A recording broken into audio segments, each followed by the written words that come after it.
In this episode, we're going to completely explore the Video Generator UI and discover exactly how you can create your own incredible videos from scratch. Whether you are starting with a blank canvas or have a highly specific vision in mind, the process is incredibly simple. All it takes is dropping a few descriptive words into the prompt box, and the AI will instantly generate stunning, high-quality footage to perfectly match your imagination. Just like the image node, video nodes are helpful for generating videos. At the bottom of the node, you will see a model selector button. Clicking this opens a list of all the available video generation models, allowing you to choose the best one depending on the details you are trying to capture.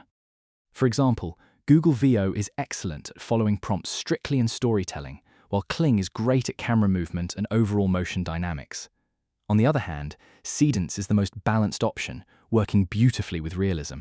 Beside the model selector, we have the general settings option. This is helpful for controlling parameters like video quality, aspect ratio, and the duration of the video, as well as deciding whether or not we want to generate audio.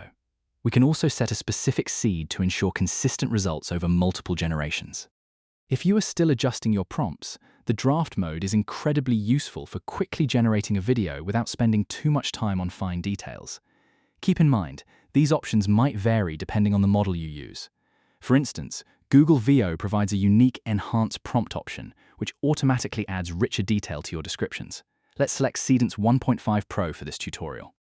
Moving up, right above these controls is the prompt box where you type your actual instructions. Next to that is the output panel, where your finished video appears. While we are at it, let's try generating a video to see the node in action.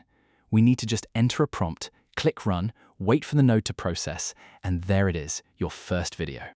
You will also notice an option at the very top to select between the first frame and last frame. This becomes a lot more relevant when you add an input to the video node, but more on that later. Speaking of inputs, you can see these two handles on either side of the node. These are the input and output handles used to connect this node to other parts of your workflow. Hope you like this. Let's see you in next one.